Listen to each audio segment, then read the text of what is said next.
Good evening, everybody.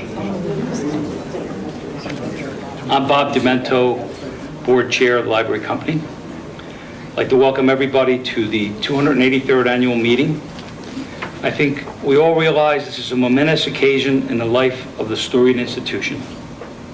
And I am particularly delighted to have such a good representation of the membership here today for this historic transition. I would now like to call this meeting to order and appoint as its chair Ms. Helen Weary, Secretary of the Board of Trustees.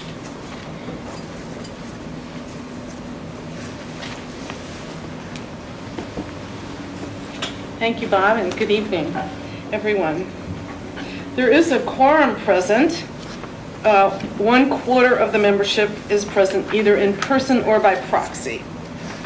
So we have directors who have been nominated for 3-year terms: Harry S. Churkin, Jr., Louise Scheide Marshall, Daniel K. Richter, Howell K. Rosenberg, Michael F. Suarez, S.J., and Edward M. Waddington.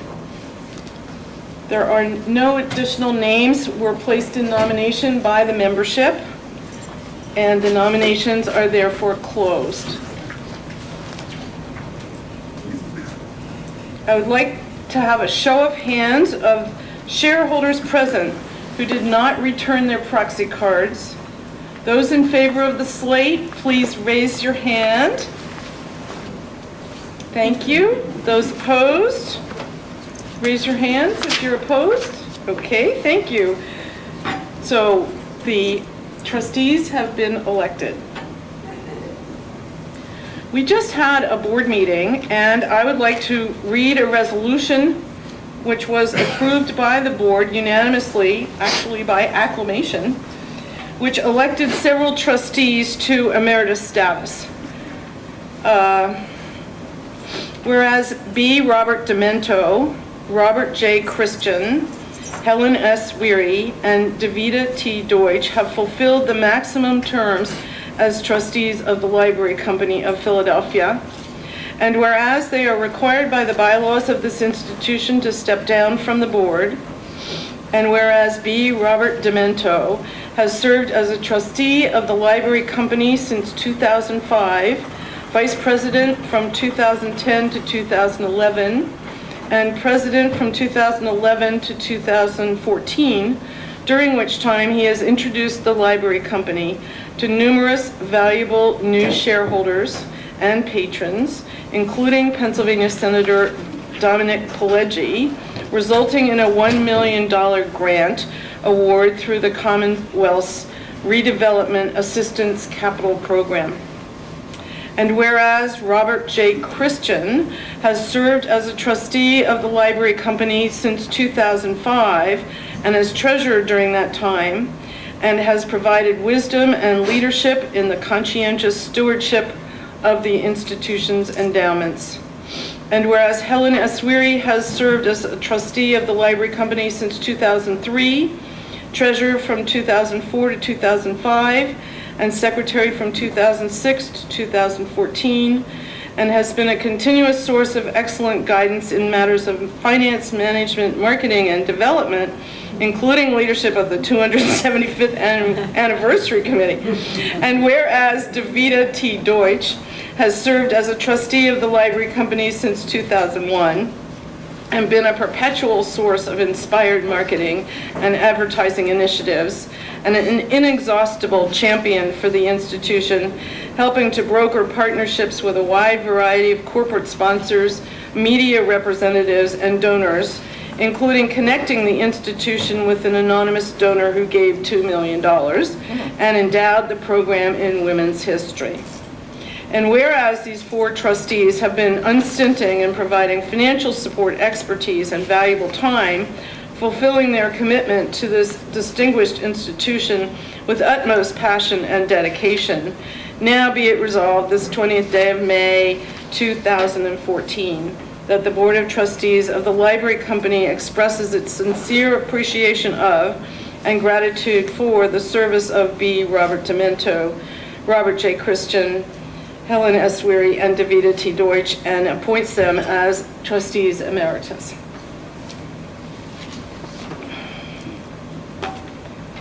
The slate of officers has been elected for the next year, including President Hal Rosenberg. Are you here, Hal? Where are you? Stand up. Come on. Let's see the new guys here. Vice President Maud DeShalenzy. Maud, come on.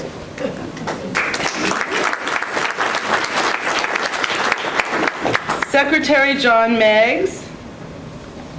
There he is. So happy to see you. And Treasurer Charles Landreth. There he is. So we're all set, ready to go, and I am now going to bring President Demento back for his report.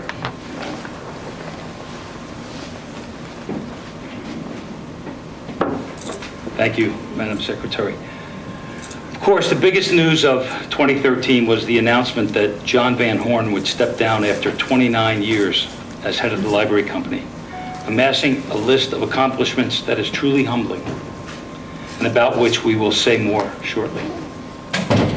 Although we will greatly miss John's wisdom and encyclopedic knowledge, we are pleased to have identified a dynamic new leader. Rich Newman's commitments to both scholarship and public engagement are sure to raise the profile of this distinguished institution and usher in an exciting new chapter in our history. So, likewise, Rich, there he is.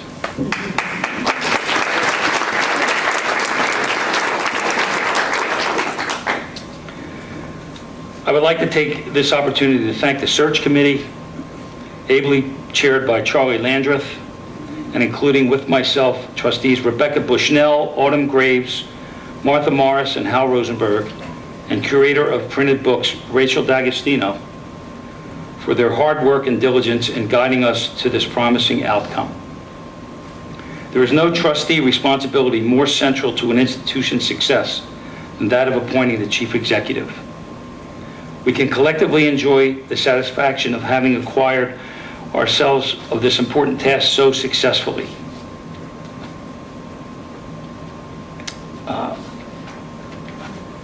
Also like to commend the Development Committee and its chair, Harry Churkin, for having raised $476,000 for the Library Company Lecture in honor of John C. Van Horn. $260,000 from trustees and shareholders, and the balance from institutions and local charities. Back to Rich, I'm sorry about that. Rich will be able to rely on the good counsel of the board and continues to grow in expertise and leadership experience with the addition of 4 new and 2 returning members whom you have approved today.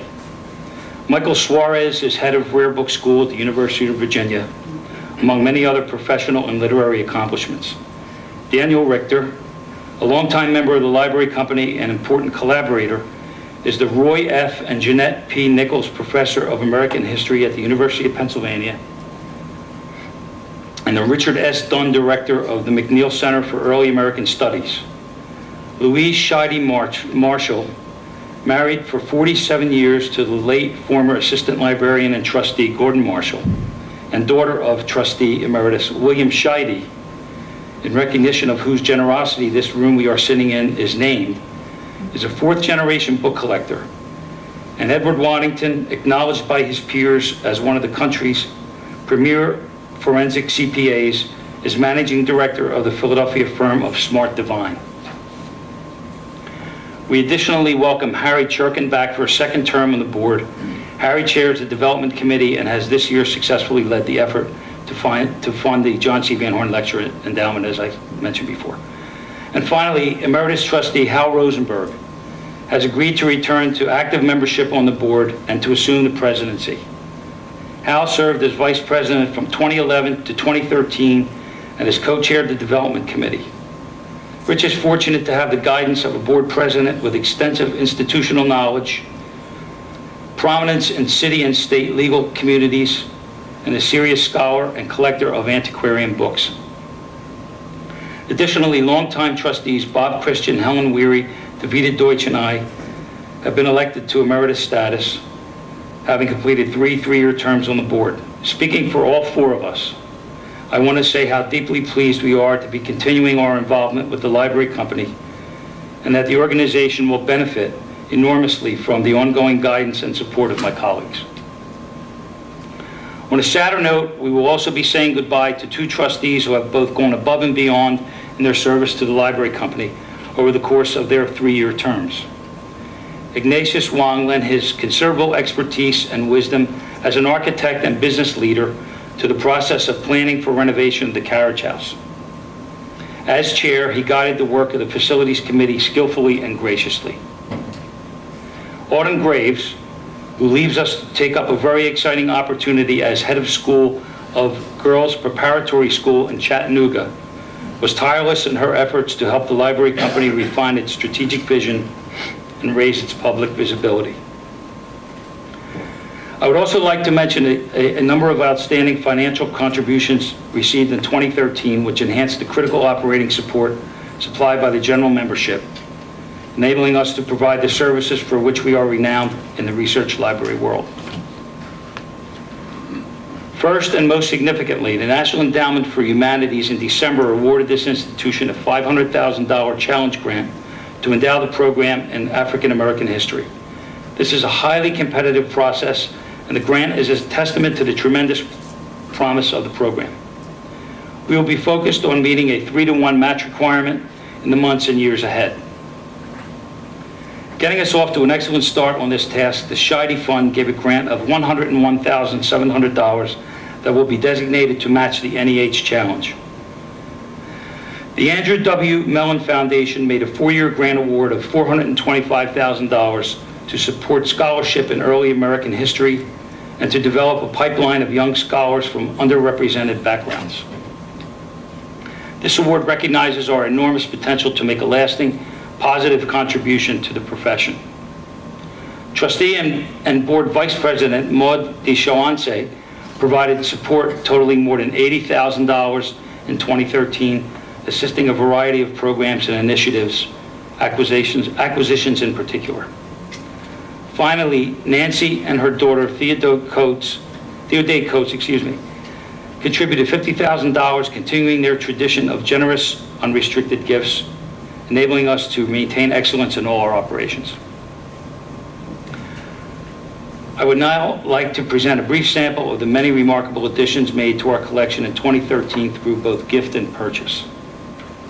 Having reached new heights of recognition for our collections of and expertise in ephemera with a major exhibition and conference, we acquired the important Joe Friedman collection of Philadelphia ephemera. With the generous assistance of Honey Friedman, the trustees, and the Junto. The collection includes almost 900 prints, manuscripts, books, and principally pieces of ephemera. This acquisition firmly establishes the library company's leadership with respect to the visual culture of early America and its reproduction technologies. This trade card of Francis Hopkinson's from 1769, with a handwritten bill to Quaker preacher and pacifist John Pemberton on the reverse, is an excellent example of the historical riches in this collection.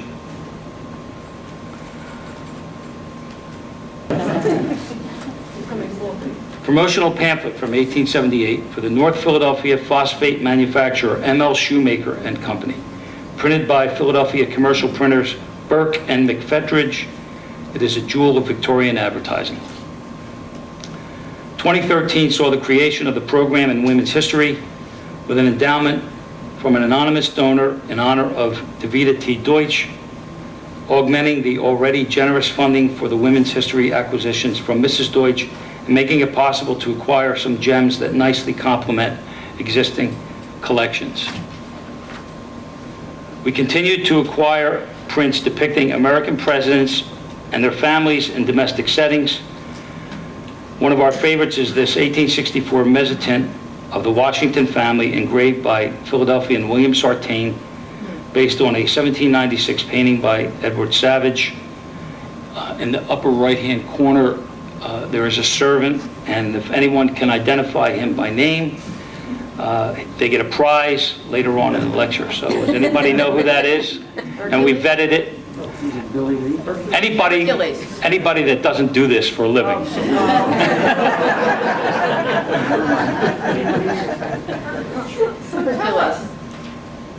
It's William Lee, and that was verified by Mount Vernon, so it's properly vetted and done. But we'll consider the prize anyway. Another women's history acquisition helped to fill out the Cushmania section of the That's So Gay Outing Early America exhibition currently in the gallery. A November 1851 article in Gleason's ambivalently contrasts Charlotte Cushman with that epitome of theatrical manliness, Edwin Forrest.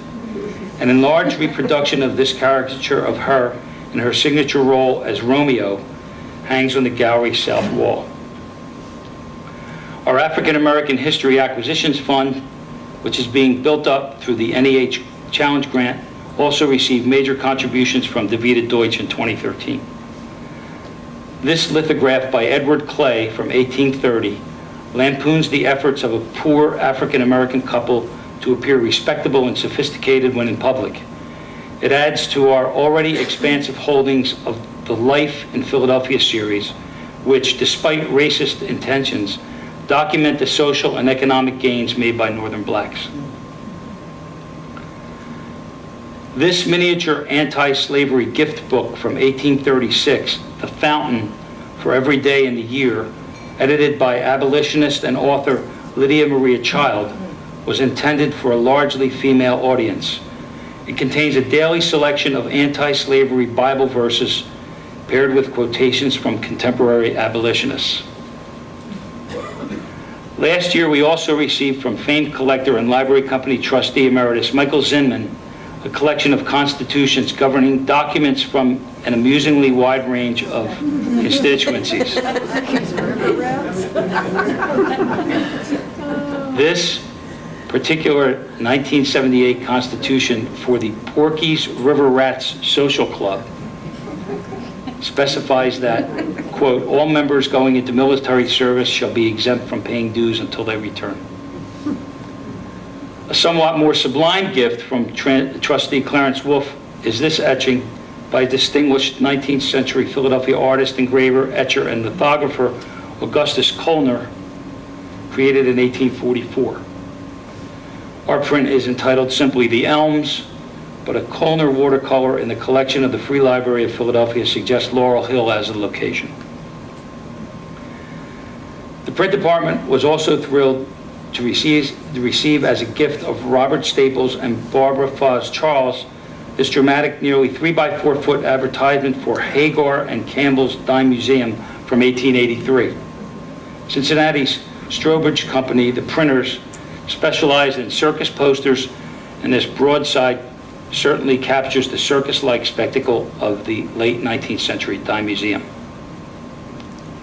The highlight of the year is this Franklin miniature by French artist Jean-Baptiste Weiler, 1747-1791, set in a gorgeous jeweled gold frame.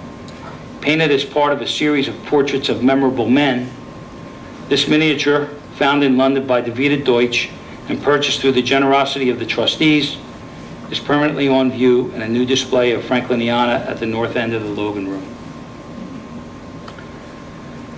I often conclude my remarks at this meeting with a look forward to the year ahead. Today I am delighted to be able to defer to incoming Director Rich Newman, who will take the podium at the end of the program and is best qualified to speak to his priorities for the coming months. As for a final look back on the tenure of John Van Horn, I will return a little later in the program, but would now like to conclude this portion of the President's report and call on Treasurer Bob Christian, who will read his Treasurer's report.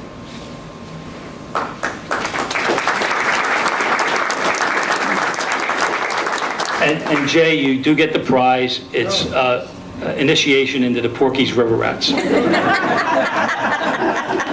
For only 1 year. Good evening. As Bob mentioned, my name is Bob Christian.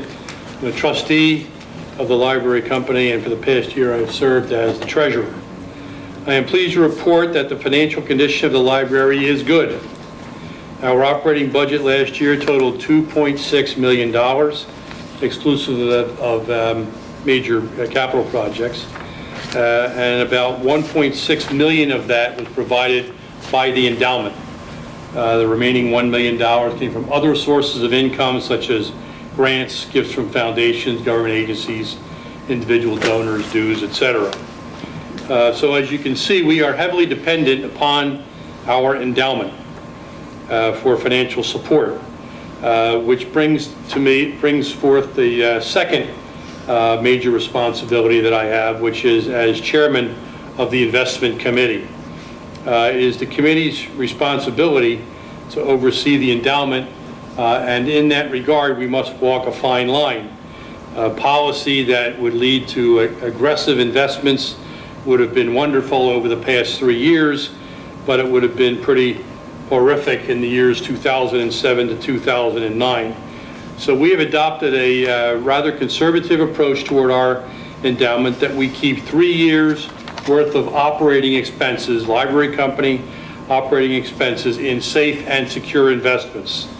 Those investments are therefore not likely to grow substantially over time, but they are there for us as a cushion in case the markets go into a tailspin. Even with this conservative approach, however, the return that we garnered last year was about 16%. Not too bad. Endowments our size throughout the country had a return of a little bit more than 15.5% on average, so we did better than the typical endowment of our size. At our current spending rate, we are spending about 5.5% of our endowment per year in support of the operations of the library. In a financial market like we have in the last 3 years, that seems to be a rather conservative amount of spending, given that the markets have grown substantially more than that. But historically, financial assets growth with the endowment that we have, the asset allocation that we have, is only expected to grow 6 to 7%. So as a result, our goal over time is to have our spending rate come down to a level no more than about 5%. So we'd like to have a little bit lower than where it is now. It was a good deal higher than that in the 2007-2009 period because of the fall off in the size of the endowment. So we have managed to cut our spending to about 5% of our endowment. We would like for that 5%, we'd like to get to that 5% by having the endowment grow rather than have expenses cut. So it's always a goal of our library and especially our development committee to get our endowment to grow at a rate somewhat higher than 6 to 7%, which is what the long-term averages might suggest. So with that, I'll see if there are any questions of me. If not, I'd like to turn the podium over to John Van Horn.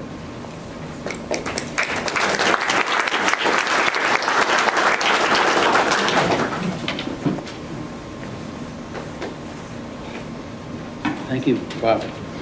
So 2013 was as memorable as any of my previous 28 years, even though it was tinged with the bittersweet knowledge that that 29th year was my last full year here at the library company. I'd like to report briefly on what we did last year before reflecting on the people who have played such an important role in my career here.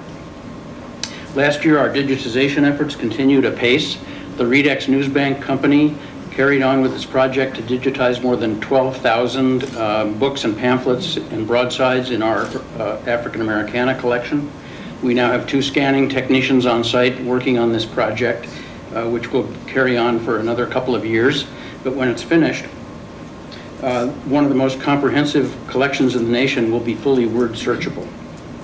And if I can give a little preview of coming attractions, we've recently contracted with the Adam Matthew Digital Company, a British company, to digitize our popular medicine collection, much of which came to us in recent years as gifts from trustees Charles Rosenberg and William Helfand. These ventures are, of course, in addition to the in-house scanning and digitization we do for our own purposes, for the website and for our publications, and to meet the requests of readers looking for for images to reproduce. Our first exhibition last year, Frank Furness Working on the Railroads, was mounted on the occasion of the centennial of Furness's death. It was co-curated by Sarah Weatherwax, our curator of prints and photographs, and guest curator George Thomas. We're partial to Furness because he's, of course, the architect with his partner Alan Evans of our cassette house next door. That exhibition was followed by Remnants of Everyday Life, Ephemera in the Workplace, Street, and Home, which was co-curated by Rachel D'Agostino and Erica Piola of our staff. They're both also co-directors of our visual culture program. You all know that we try to maintain a full schedule of various kinds of programs for members and the general public, and last year we were as active as ever. We held 3 major conferences, a summer seminar for school teachers, funded by the National Endowment for the Humanities. There were 3 talks by authors of recently published books. Our annual dinner in November featured Michael Suarez, a very dynamic young scholar who's now a member of our Board of Trustees. And our annual Junto program at the end of the year featured a very lively presentation by William Woys Weaver about his collection of culinary ephemera. All details about all of these programs you'll be reading about in due course in the 2013 annual report. Our research fellowship program is now in its 27th year and continues to flourish. Last year we awarded more than $200,000 in stipends to both doctoral candidates and more senior scholars to enable them to come and study here for anywhere from a month to an academic semester. The funds to support the fellowship program come from a number of sources. We have a restricted endowment. We have renewable grants from NEH for postdoctoral fellowships. We have special grants for fellowships in specific fields, such as the William Reese Fellowship in Bibliography and 2 William Helfand Fellowships, one in Visual Culture and one in Science and Medicine. And also, we finished the 5th year of our collaborative program with the McNeil Center for Early American Studies in the program for Early American Literature and Material Texts. And that's going to take place again here this summer in late June or July, I believe. Our former list of fellows exceeds 700, and they've published in total many more than 200 books and articles based at least in part on their research here. We continued with our multi-year project of maintaining the physical plant and bringing it up to snuff. This building is now virtually 50 years old, and as you can imagine, many of its systems are aging and have met or exceeded their usual life expectancies. The 2 projects currently underway are both designed to increase the energy efficiency of the building and make the environment more secure for our people and collections. This view is of the rear facade of our building. We're insulating the building on the outside, also known as outsolation. And what they're doing is applying 5 inches of styrofoam to the exterior surface. And you can see that part of the wall has the styrofoam and part doesn't yet. And then when they finish applying that, they put a finish coat on it that will kind of replicate what the building looks like now. So when the project is complete and you walk by on the street, you probably wouldn't notice any difference. And the reason we have to make it look pretty much like it does now is because even though there are many things about this building that we're not particularly fond of, it turns out there's a huge group of people in Philadelphia who are partial to 1960s brutalist architecture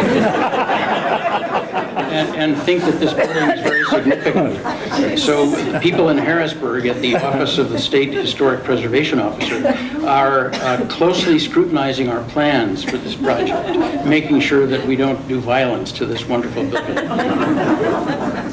And the second project that's going on now is replacing our old pneumatic controls to control the HVAC equipment with digital controls. And so that's an interior project, and people are working throughout the building installing all kinds of whiz-bang things to better monitor the conditions and to allow us to monitor the building even remotely and to make adjustments remotely. They're working in this room, which is why we're missing our great painting of Liberty on the wall and why you see scaffolding and holes in the ceiling over there. But it'll all be finished in a few weeks. So every year I always say that all of the accomplishments that we talk about over the past year have been possible only because of the hard work of our incredibly talented and dedicated staff and talented and dedicated Board of Trustees, and with the generous support of you, our members and shareholders and friends. One of the distinguishing qualities of our staff is that they tend to settle in here for quite a long time. There's just something about being at the library company that inspires great loyalty and dedication. We now have on our staff, not counting me, staff members with 34 years of service. That's Jennifer Rosner, our chief conservator. 31 years, that's Jim Green, our librarian. 28 years, Andrea Krupp in conservation and Holly Phelps, a cataloger. 26 years, Al DeLasta, our chief of maintenance, and many others on the staff with 10 or 15 or 20 years service. It's really quite extraordinary. And it's not just longevity, but it's productivity that sets our staff apart. They've been multitasking since, I think, before that word was even invented. And we would not be nearly as productive given the size of our operation were it not for the fact that everybody on the staff wears so many hats and wears them so well and serves the institution in so many ways. Since last year's meeting, one staff member has reached a major milestone that I'd like to acknowledge. Charlene Knight, our wonderful receptionist, has passed her 20th anniversary with us. Charlene is really the library company's public face, answering every incoming phone call in a way that reminds people that excellent public service is a hallmark of what the library company stands for. Not for us, an automated answering system with artificial voice and a maze of options and never a human to interact with. Charlene is also our first contact with all who enter the building, greeting visitors, registering readers, and she does it all with grace and very good humor.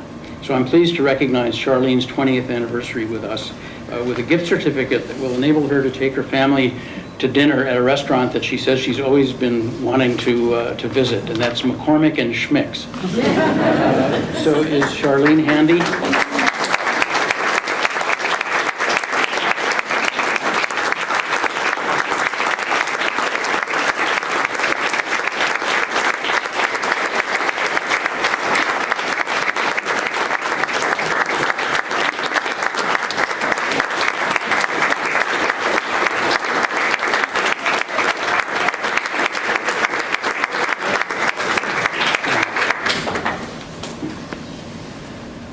I also want to do something personally for all of the staff to express my gratitude to them for accompanying me on this incredible journey, for actually implementing all of the ambitious projects and plans that we've conceived together.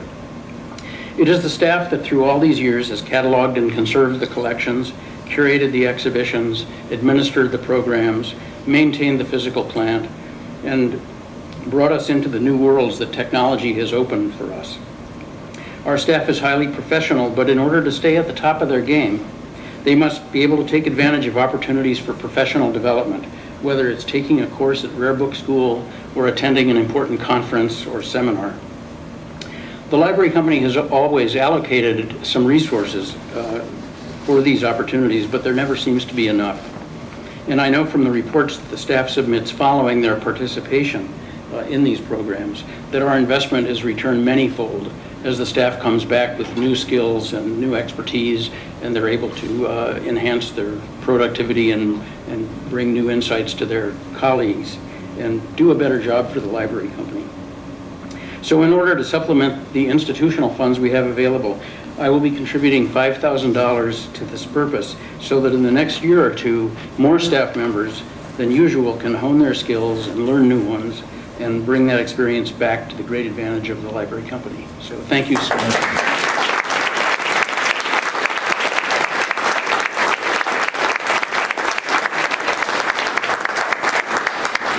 I also want to do something personally to honor the Board of Trustees, who over the years, both collectively and individually, have done so much to advance the fortunes of the library company. Looking back over 29 years, I've been so fortunate to have been able to work with a series of 7 presidents. And merely reciting their names will really tell you something, speak volumes about how we've been able to bring this institution to where we are today. Alfie Putnam, Tony Garvin, Spence Toll, Elizabeth McLean, our first female president. Bill Helfand, our first non-Philadelphia president. B. Garvin, our first second in a family president. And Bob Demento. What a wide array of personalities and talents. They each had a particular style of leadership, and we had to establish a different kind of working relationship in each case. But in the end, they were all excellent stewards and hugely influential in moving the library company forward.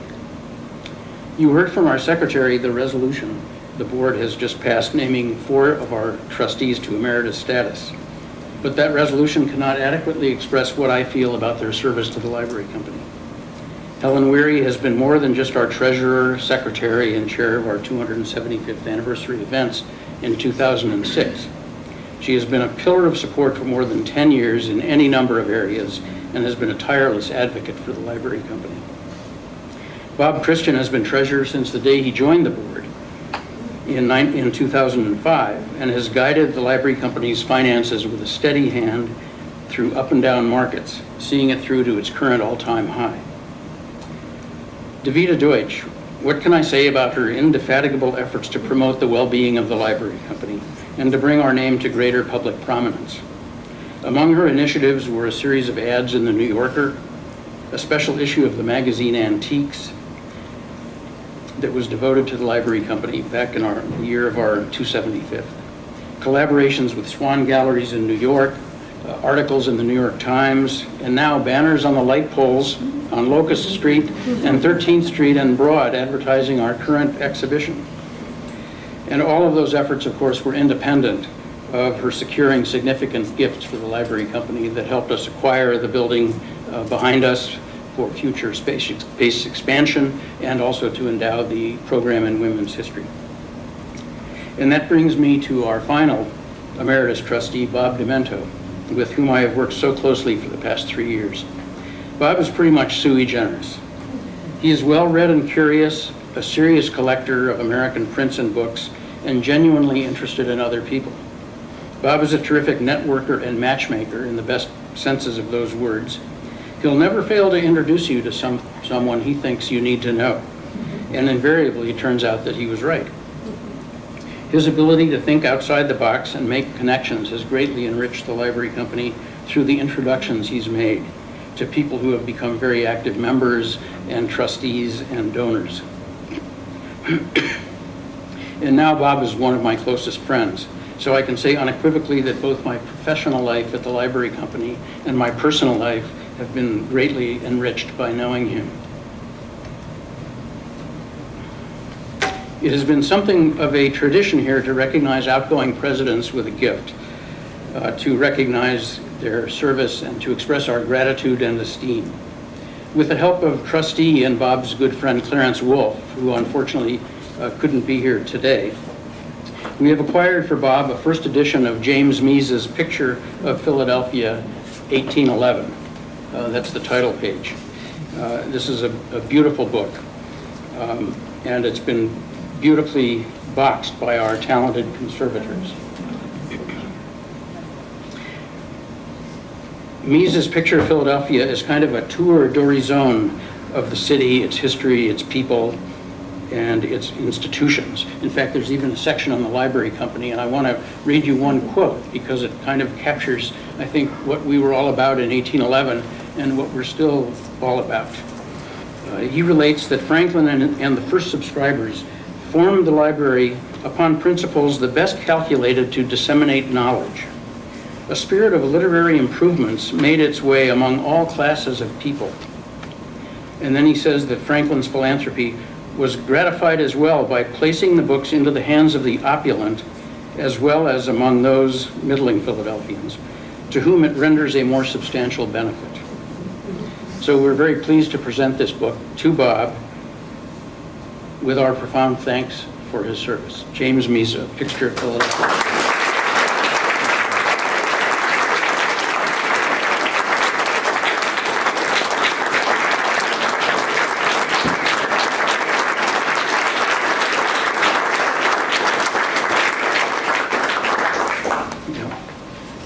Only a little more. And I've decided to do something else to honor all of our trustees and to thank them for being my collaborators. And what I want to do is complete the Franklin Wall at the north end of the Logan Room. Bob mentioned that we have a display now of Frankliniana, including that beautiful medallion we acquired last year and a number of other things as well. Something we've had in our collection for quite a while is a bust of Franklin by the artist Caffieri, and we sent it out for conservation. We hoped it would be back. It's not quite back yet, but the conservator sent these photographs of the work in progress, and you can see how dirty it was and how once it's cleaned and the chips have been filled in, it's going to come back and it's going to be a spectacular object on display permanently in our Logan Room. And I am funding the conservation of the bust in honor of our Board of Trustees.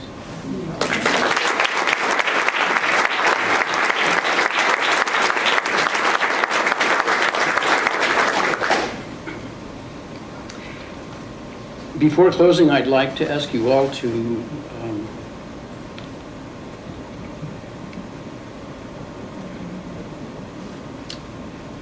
recognize my wife, Chris.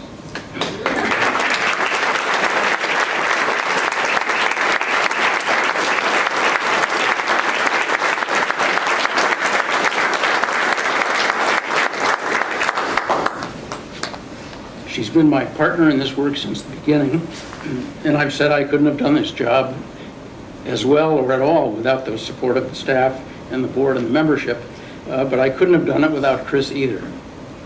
And no one knows but me just how much she's contributed to the library company. Mostly very quietly.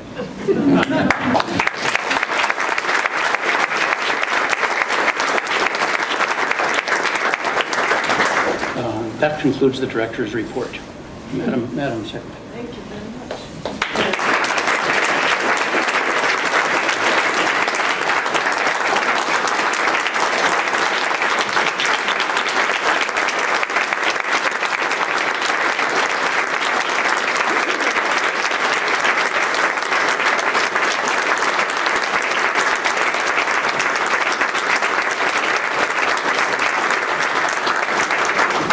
There's more.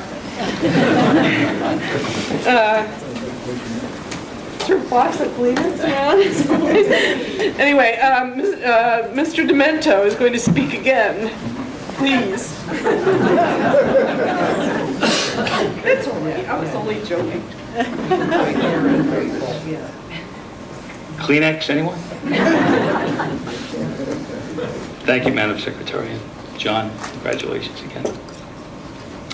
Now it's my turn to praise a set of contributions that defy the cataloging skills of even the best archivists and our staff. I said at the beginning of this meeting that John Van Horn's accomplishments in his 29 years at the helm of the library company were humbling. But that is only if you are impressed with the feats of bringing Benjamin Franklin's library into the digital age, giving it a global footprint, building its campus, and extending its influence while increasing its net assets by 600%. Perhaps the resolution of the trustees says it all best, so allow me to read the text of that document, which has been written into the official record of the library company today. Whereas, John C. Van Horn will retire from the library company on May 30, 2014. And whereas, he has served faithfully as chief executive of the organization since 1985, as librarian until 2004, director until 2009, and Edwin Wolf, second director until 2014. And whereas he has overseen an increase in the value of the institution's endowment from $5 million to more than $30 million. And whereas he has secured important collections, including the McNeil Americana Collection and the Zinman Collection of early American imprints, which caused the library company holdings of pre-1800 imprints to be established as among the best in the country. And whereas he has instituted a renowned fellowship program which has grown to support 35 to 40 scholars in residence annually. And whereas he has been responsible for the creation of important topical programs in early American economy and society, African American history, visual culture, and women's history. And whereas he has been a sound steward of the library company facilities, dutifully maintaining and renovating the Ridgeway building, orchestrating an award-winning renovation of the Cassatt House, and acquiring the Carriage House. And whereas he has assembled a staff that is the envy of the research library world. And whereas he has brought international recognition to the library company through prominent partnerships and collaborations, including the Benjamin Franklin Tercentenary Celebration. And whereas his wise counsel is regularly sought by a variety of special collections and other cultural institutions regionally and nationally. And whereas he has been a talented, diligent, and conscientious administrator, an excellent and gracious colleague, and a leader in the Philadelphia cultural community. Now, be it resolved this 20th day of May 2014 that the Board of Trustees of the Library Company of Philadelphia expresses its sincere appreciation of and gratitude for the service of John C. Van Horn and appoints him Director Emeritus.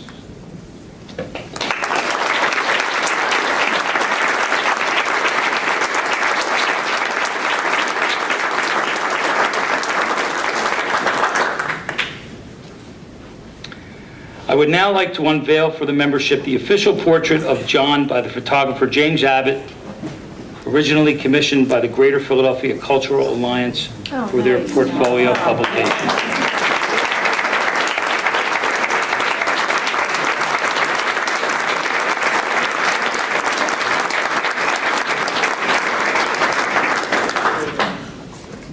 The Library Company is deeply honored to have our association with John continue on in the form of his Emeritus Director title and the installation of this handsome likeness, among others. I never cease being impressed with John's modesty in the face of all the distinction he has accumulated and all that he has accomplished. It is just one of the things that makes him a great friend in addition to being an inspiring public figure. I'm grateful to have the chance to have served with him and very pleased that our personal association will continue long into the future. Madam Secretary.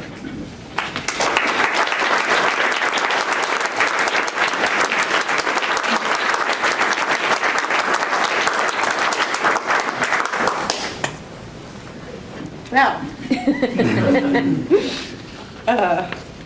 is there any business to come from the floor? Okay, may I have a motion to adjourn the business meeting of the Library Company of Philadelphia? Second? All those in favor? Aye. Opposed? Meeting adjourned. And now the director will come back to the podium. I hope this will be easy. I want to begin by adding my great thanks to Bob's to the search committee that found Richard S. Newman hiding in plain sight, as it were. Rich, who has been at RIT for his entire academic career, has a long history with us. Excuse me.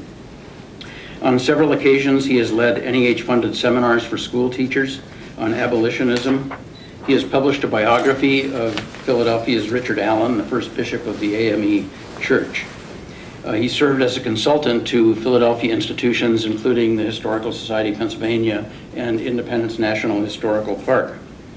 And he's co-edited a volume on anti-slavery and abolition in Philadelphia, published in 2011 by LSU Press.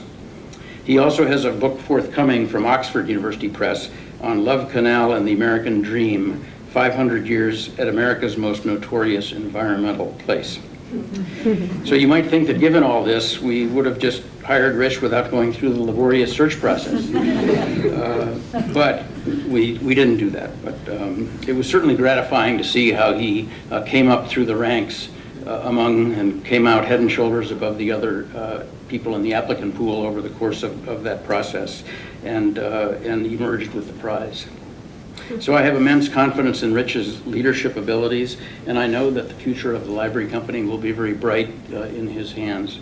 So I'm very pleased now to introduce the next Edwin Wolf, the second director, Richard Newman.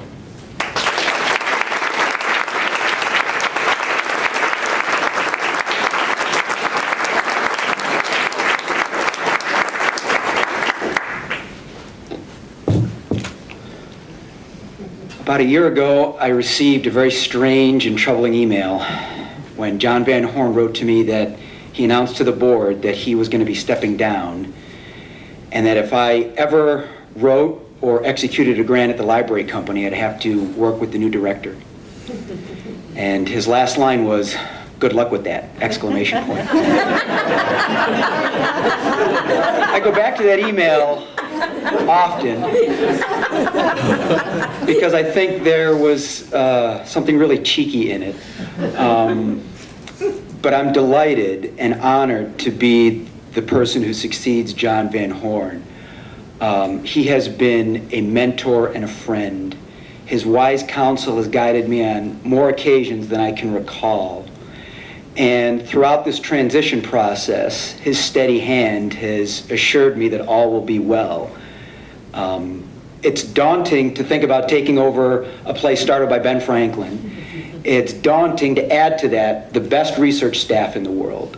It's daunting to add to that one of the best collections in the world. It's daunting to add to that sort of being at the helm of all these great programs that the library company now runs. But when you add to all of that John Van Horn's incredible leadership example, it's all the more scary and daunting. And over the last 2 hours, I've been reminded of what an absolutely terrific and first-rate leader and steward he's been of this institution. I know in some of his emails and missives, he's said that even 30 years in the life of a 300-year institution isn't that much, but by God, John, you've done a tremendous job, and so I want to thank you and salute you.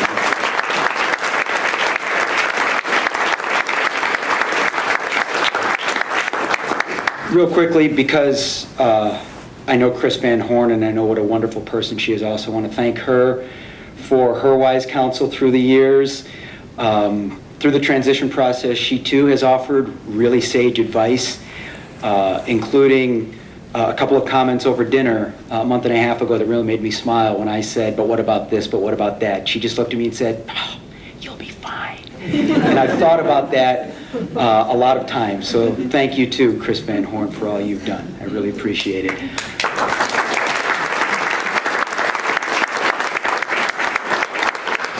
And now I know why the Academy Awards go so long, because on that subject, my wife, Dr. Lisa Hermsen, who's right here in the second row, she's the chair of the English department at RIT. She could be running a place like this with her administrative expertise. Hopefully one day she will. But she has been a wonderful partner, and even to get me to this point has been a really key person. So I'd like to thank you, Lisa. I love you, and I couldn't have done this without you. Thank you so much.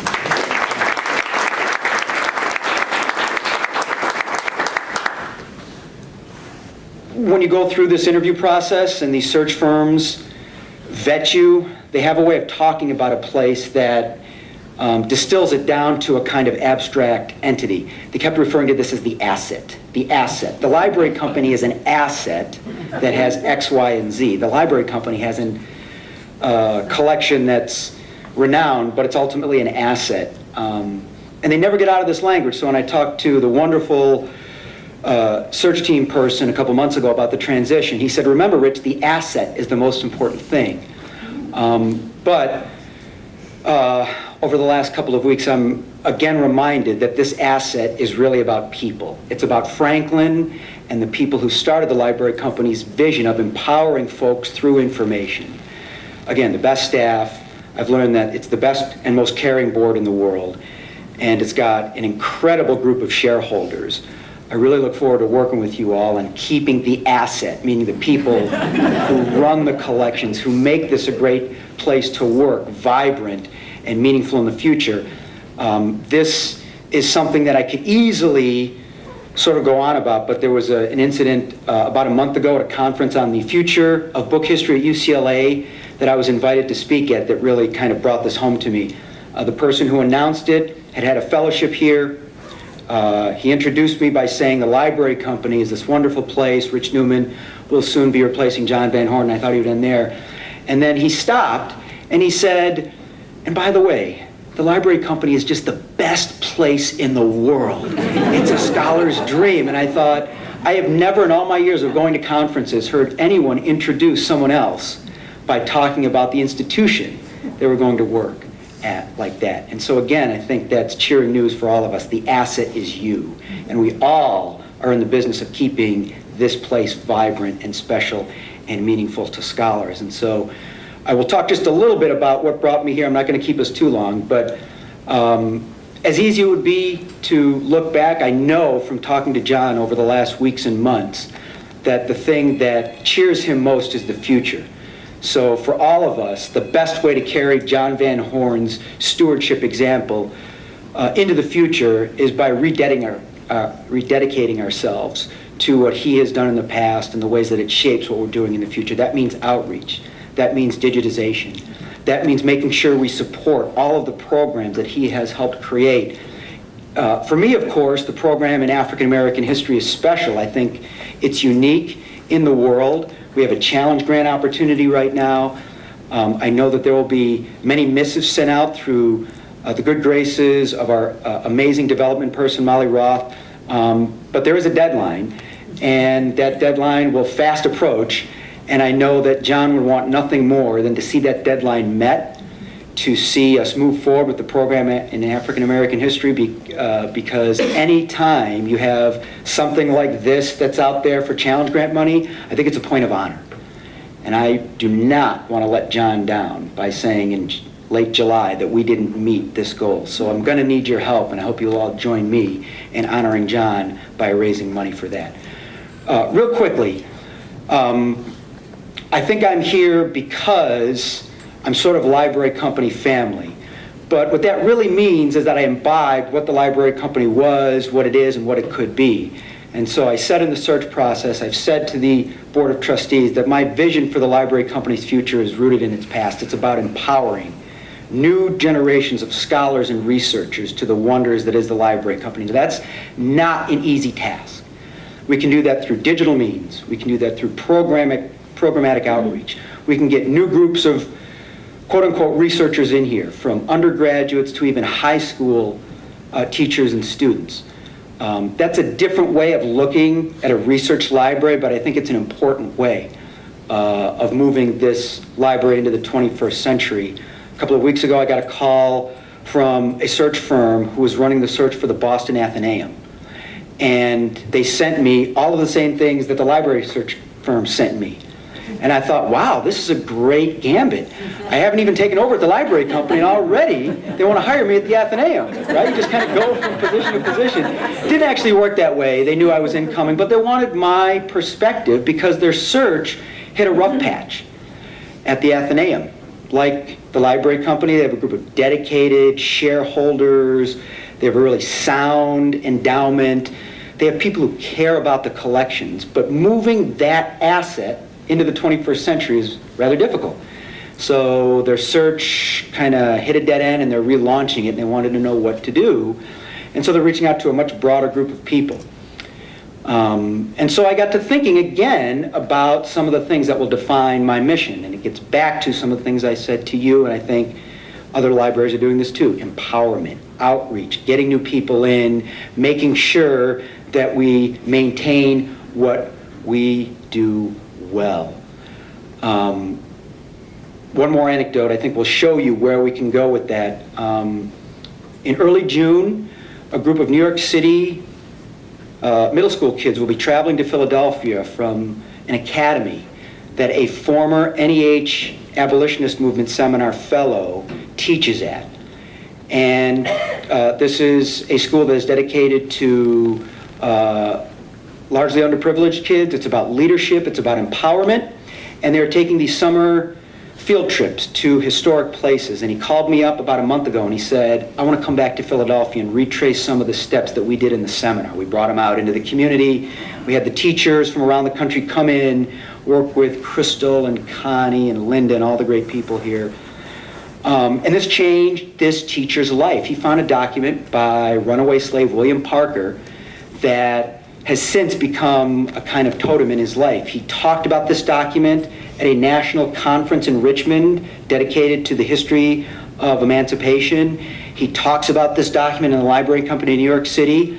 And so he said, I want to come to Philadelphia and introduce these kids to all the history that is represented in and around Philadelphia. He said, if I can get him to the library company, that would be great.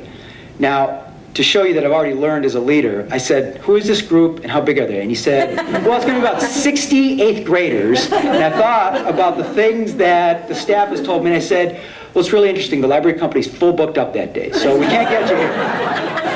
But I'm going to go out, take them on a little tour, and I said, we have this program in African American history, and it's designed for people who are in your school 5 or 10 years from now, folks from underrepresented communities who will go out into the world, whether or not they get a PhD or a master's or something else, they're going to come to the library company, they're going to be dazzled, and they're going to go out into the world and carry that history with them. And I said, so I will gladly lead seminar-type activity with your group out there in the community, but you got to do me one thing. You got to pledge to the program in African American history. And he said, how much? And I said, I don't know. I'm going to leave that up to you, but everything helps. And he said, I'm down. I want to support it. I want to make sure that my students know about this now and in the future because I'm all about leadership. His experiences here for just 4 weeks last summer changed his life. And that wasn't because of me, it wasn't because of the asset, it was because of the people here. And so again, that's why I feel confident about stepping into the incredibly big and unfillable shoes of John Van Horn. I know that this institution can do great things because it has great people, great documents, great shareholders, a great board. And we're going to keep doing great things because that's what the library company does. I've learned that through the years. So again, it's an honor and a privilege to be working with you, to being among you now. The fact that this is only a couple of weeks away is exhilarating and inspiring and absolutely terrifying. So if you see me muttering or mumbling down Locust Street, just make sure you redirect me back to 1314. But I really, really look forward to it, and I look forward to more great conversations with my mentor and friend, the irreplaceable John Van Horn. Thank you.